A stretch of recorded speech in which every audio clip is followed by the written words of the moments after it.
Rice কুকারে এভাবে এই জিনিস রান্না করে খেয়েছেন কাকা? আসসালামু আলাইকুম। আশা করে সবাই ভালোবাসেন।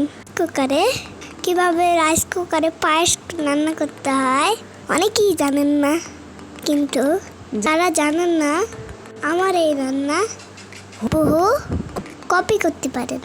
যাই হোক, একটা বলে চিনি গুঁড়া চাল 1 ঘন্টা ভিজিয়ে রেখেছিলাম। 1 ঘন্টা পর চালগুলা হাত দিয়ে সুন্দর করে হাত নিয়ে মতে নিচ্ছি।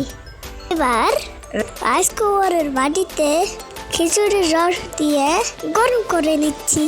বলক উঠলে আগে থেকে গড়িয়ে রাখা নারকেল কোড়া দিয়ে দিচ্ছি।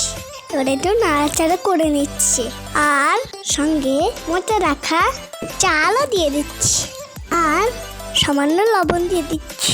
রান্নাটা করার সময় ঘন ঘন রাখতে হবে, যাতে তলায় না লেগে যায়।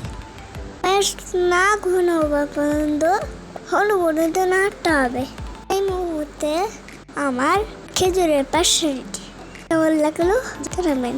ভালো থাকবেন, সুস্থ থাকবেন। আল্লাহ হাফেজ।